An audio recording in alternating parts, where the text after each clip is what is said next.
Hello, everyone. Welcome to the Horror Room. I'm Travis Bruce, and listen, that little jam you got done listening to is called Horror Reggae. It's from my guest today.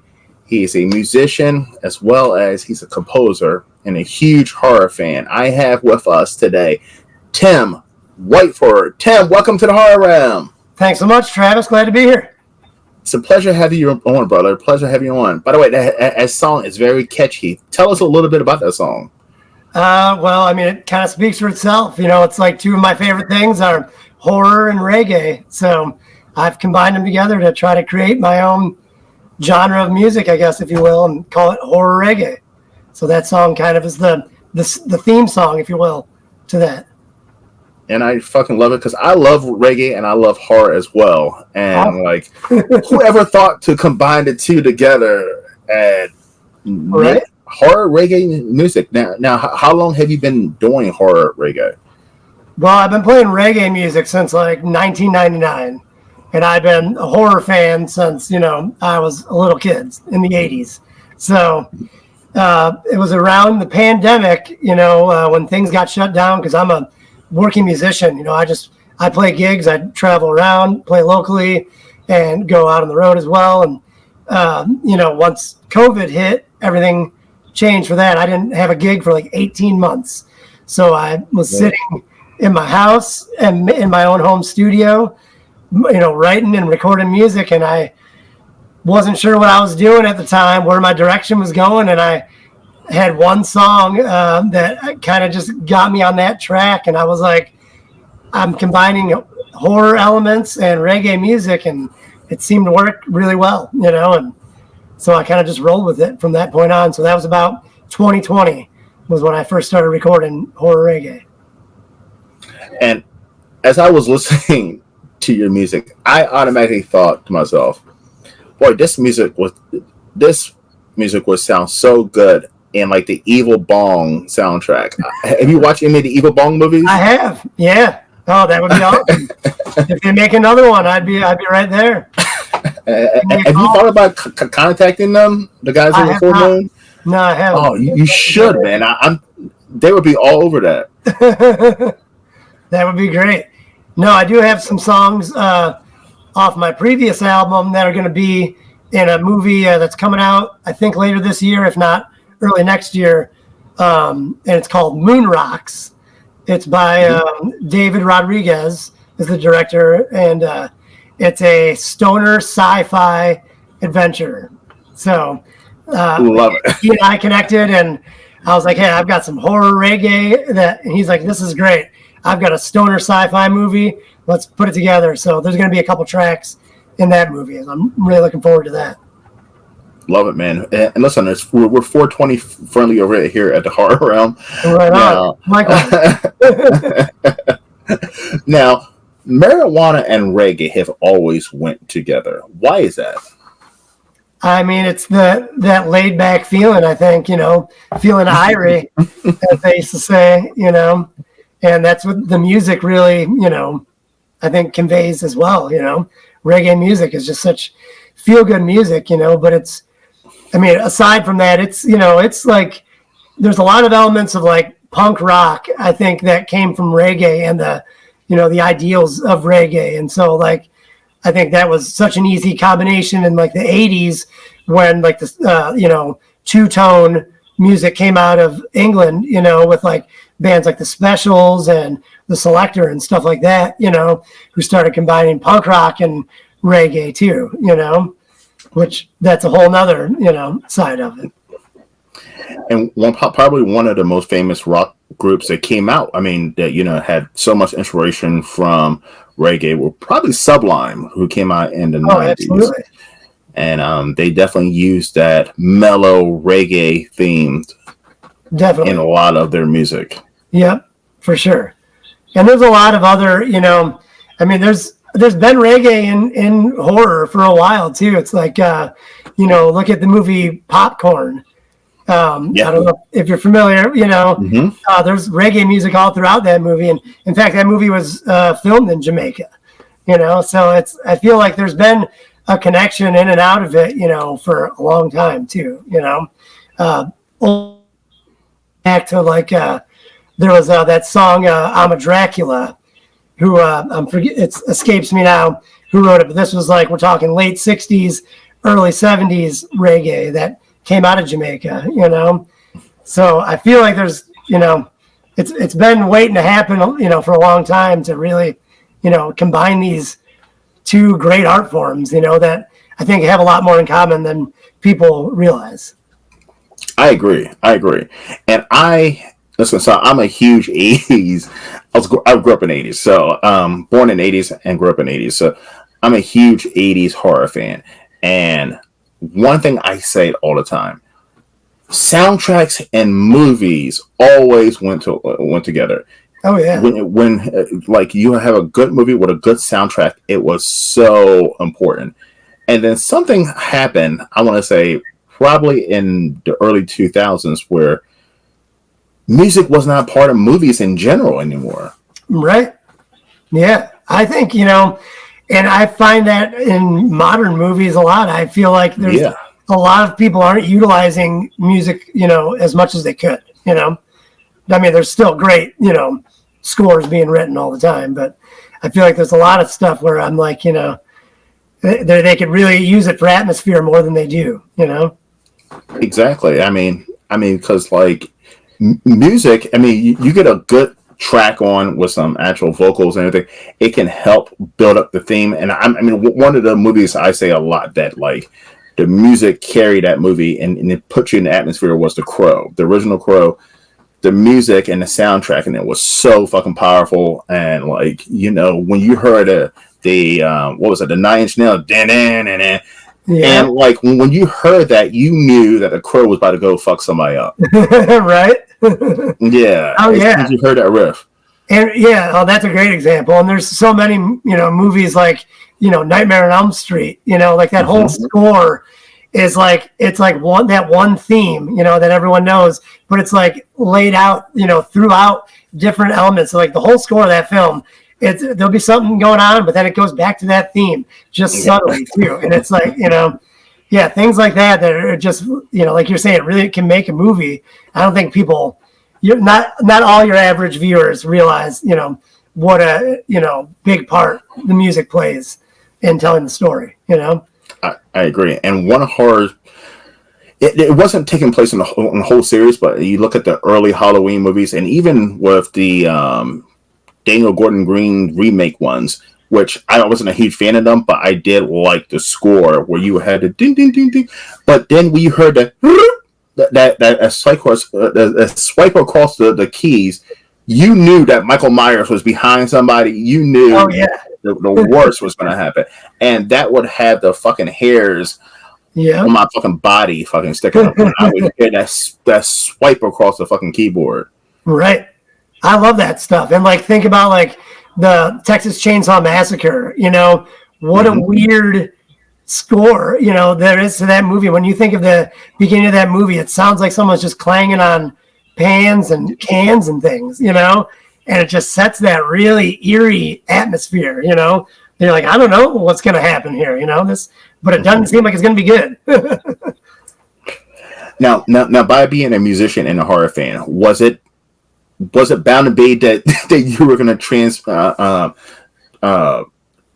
transform over to translate over to composing in horror films?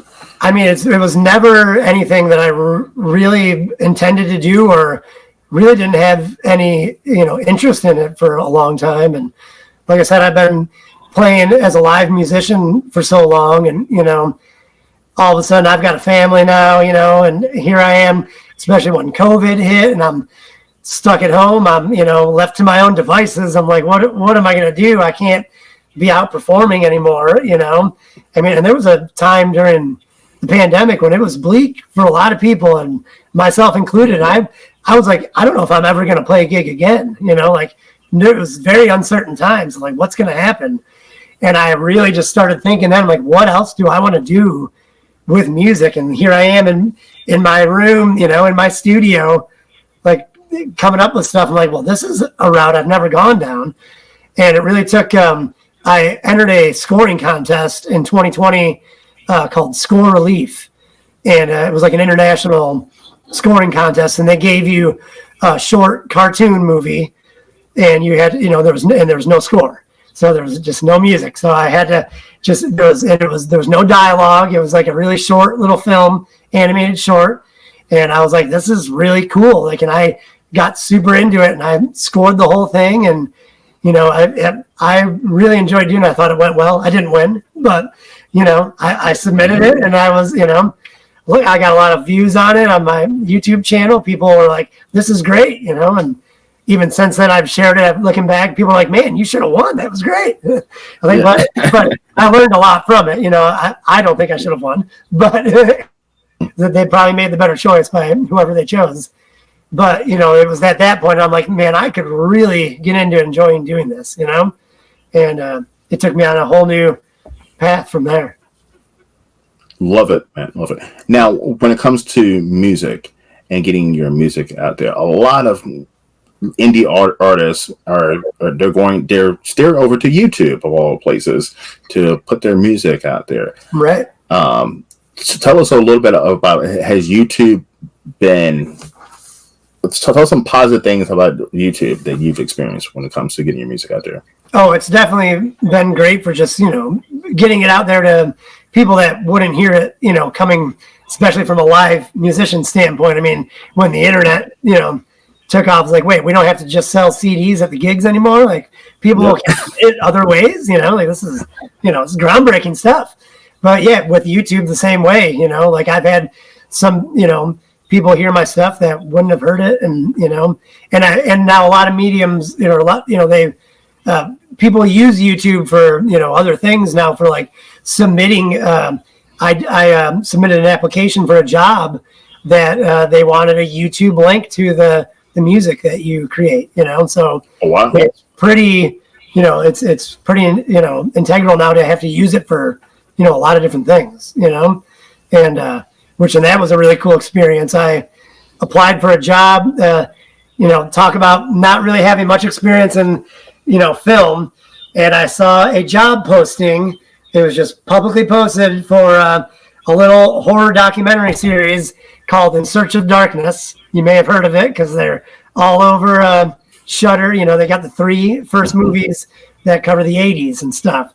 And they put a job posting for, we're looking to do the next film's going to be about the 90s, and it's being made now. And they posted a job for a film score composer.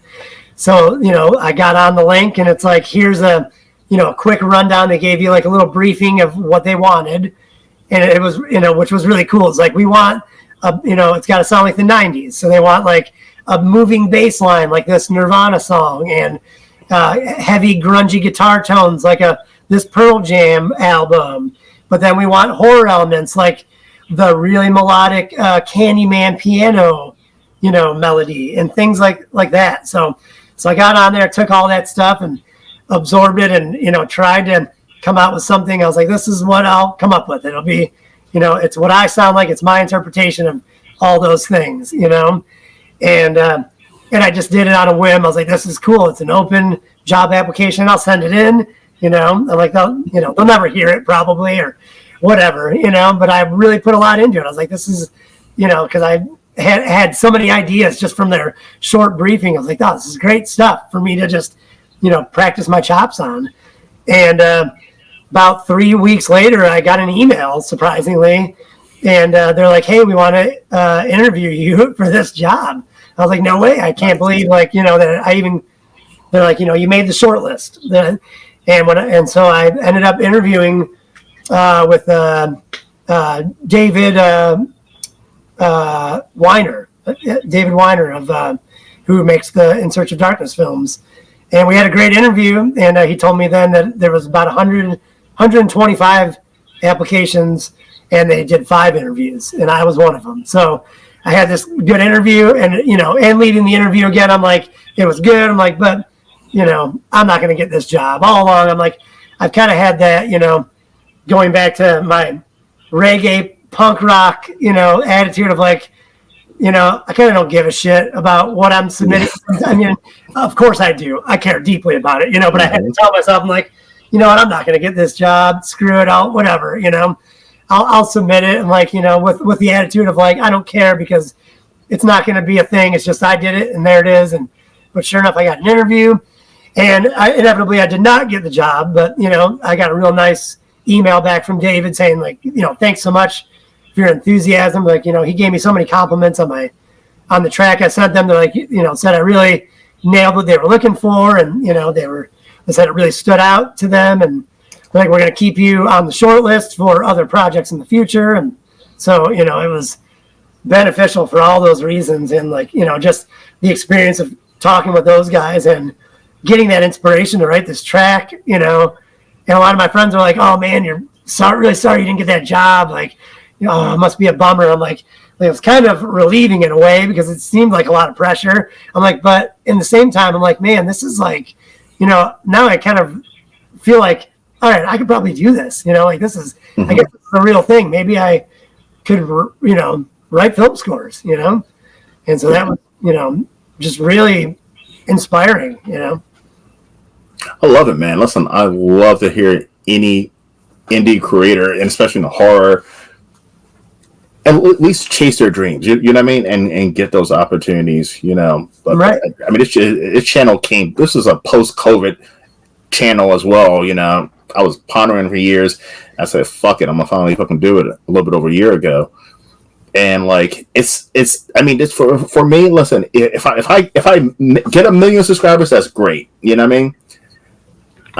But at the same time, this is fun to me. I'm living like I'm doing something I fucking enjoy, and I never thought that I would be doing this. And that's what's real about it, man. I love your show, by the way. I hope everyone that's watching subscribes right now. If you're not subscribed, do it now, because man, yeah, you can tell your passion for it, and that's like, that's what makes it real, and that's what makes it real for me. Is like, I care about this shit, like I love this stuff, and even if nobody else likes it, I'm like, when my album is done, I'm like, this is great, like this is exactly what I wanted. So I think that shows in people's art, and it doesn't always. Not everyone's going to get picked up, by a major label or a major studio for films, but it's like if you're doing what you love, like that's what's real, That's what I was fun. And to just get one or two people saying, "I like what the fuck you do, man." That makes it all fucking rewarding, man. Absolutely, it really does. It keeps you going. For and sure. Tim, I like what the fuck you do, man. Likewise. All right, Tim. You watch my channel, so you know what I'm about to do now. I'm about to hit you with 3 random horror questions. All right. The first one. Let's just do this question, and I haven't asked this question before. What is your favorite horror sequel out of any horror movie series? What sequel is your favorite? Oh, I don't even have to think about it. It's Friday the 13th, Part 2. Part 2 over Part 3? Yeah, I love it. Okay, interesting. I'm a Stackhead Jason fan, man. That movie is just so good and so different than all the other movies in the franchise. I think it's got that. It's got elements of Texas Chainsaw, I feel like, in it. It's got, of course, the slasher, element, but I feel like there's just a lot going on in that movie, and there's just things like, they leave camp and they go to that bar, and there's some goofy rock band from the 80s playing in the background, and people just like that look like real people in the bar, and I don't know, so much about that movie that I love. And the kills are, I think, some of the best kills. The dude in the wheelchair that goes down the stairs, like with the machete in the head. That's probably one of my all-time favorite kills. Awesome. All right, the second question I'm going to shoot over to you. All right. What is the one horror movie that you love that when you tell most people, they're like, "What? Really? That movie sucks." Oh man, all of them. No, I know what it would be. It would be Wishmaster. Wishmaster, the first one was a good one. I love it, and a lot of people hate it. And I'll tell you a funny story about that movie. It was many, many years ago. An ex-girlfriend of mine, she had these friends, and I've always had a big movie collection, VHS and DVDs, and still to this day, I've got a room full of them. And they were over at our house, and they're like, "Hey, we need a movie to watch." And and they were very hippie people. I knew they weren't horror movie people. They're like, "We need a good movie to watch." And I think I had like a burned copy of Wishmaster, so there was no copy. I was like, "It's Wishmaster. This is a great movie for the two of you to watch." I don't know if I maybe implied it was a romantic comedy. I don't know what happened, but I don't think I gave them the full scope of what it was going to be. And I gave them a copy of Wishmaster, and they came back like the next, a couple days later, a week later, and they're like, "That was the worst movie we've ever seen." They're like, "You like that movie?" I'm like, I don't like that movie. I love that movie. And that movie had Tony Todd, Robert Englund, and I want to say King Hodder were all in that. Yeah. So it had three iconic horror. Of course, they were just regular characters, but it had three iconic horror villain actors in that movie. Yeah. That movie's great. I love it. Insane. All the practical effects in that movie are outstanding, too. All right, man. F, marry, kill. You got to marry one, you got to fuck one, you got to kill one. Are you ready? Laurie Strode. Laurie Strode from Halloween. Okay. Nancy, played by Helen Langenkamp from the first Freddy, Nightmare on Elm Street. Okay. And the last one I'm going to give you is...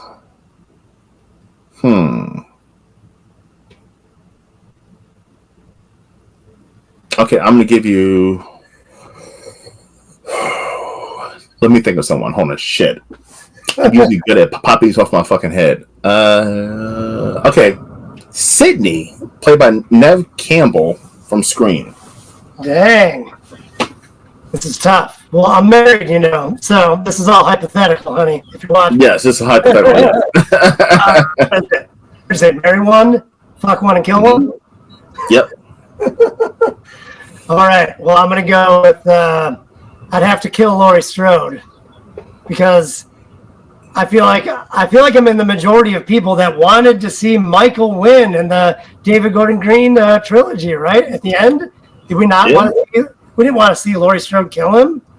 Yeah. Or is that just me? I wanted to see him win. No, I wanted to see him win, yes. And let's see. Well, when I was younger, I did always have a thing for Nancy from Nightmare on Elm Street. So she'd be my next choice. Okay. And if I had to marry one, we'll go with Sydney, because she's a strong woman. I like your order. I like your order, but I am going to go with Laurie Strode for the effing because I feel like she would be a freak. Yeah. There you go. But listen, you can't go wrong with any of three of them. But I agree that Sydney seems like the best wife material out of all three of them. There you go. Yes. Agreed. Alrighty. Tim, where can everyone find you and your work? Well, you can go to my website. It's timwhiteford.com. That's Tim Whiteford right there. If you can see it. There it is. Wait, I can't point at it because my screen's backwards, but you see it. timwhiteford.com. You can also catch me on YouTube. Tim Whiteford on YouTube. And I do, I'm playing live all the time. So I play lead guitar and pedal steel with Lucas Wayne and the Cottonmouths. And we're cruising all over the country, man. We play. Lucas Wayne's a great, talk about good indie artist, man. This guy writes some of the best songs you'll ever hear. That he goes from heartbreakingly sad to just absolutely hilarious. And just one after another. And so I'm lucky enough to be playing guitar and steel guitar in that band right now. We're all over the place. We're at the Master Musicians Festival in Kentucky this weekend. There's another festival we're at as well in Kentucky this weekend somewhere else. I think the Wallflowers, Jacob Dylan, that band, they're going to be out there. And so you can catch me on the road with them. And yeah, like I said, my YouTube channel and my website. And then all my music is available on all streaming platforms. So my first album came out in 2021. It's called The Horror and the Heartbreak, and that's on all streaming platforms now. And that was my first horror reggae album. It's kind of like a synth-heavy reggae album. So check that out. It's all over the place. The Horror and the Heartbreak, Tim Whiteford. And my new album, which is being sent off for mastering later this week, should be out by the fall. And that one's just called Tim Whiteford Horror Reggae. So that'll be everywhere you stream music. And then hopefully soon enough, there's going to be some physical copies available through my website. So nice. And wherever I am live. Well, everybody, the link to Tim's website is going to be down in the description box, as well as the link to his YouTube. They should go to that YouTube, like, subscribe, and share some of that music out. And Tim, if you ever get to the DC, Maryland, Virginia area for touring wise, please let me know, and I will swing by. Absolutely, man. Thanks so much for having me. It's been a blast. It's no problem, brother. It's no problem. And everybody, thank you for coming to the Hard Realm. Yes, Travis Bruce, Tim Whiteford. We'll see you next time. All right. Thanks, Travis.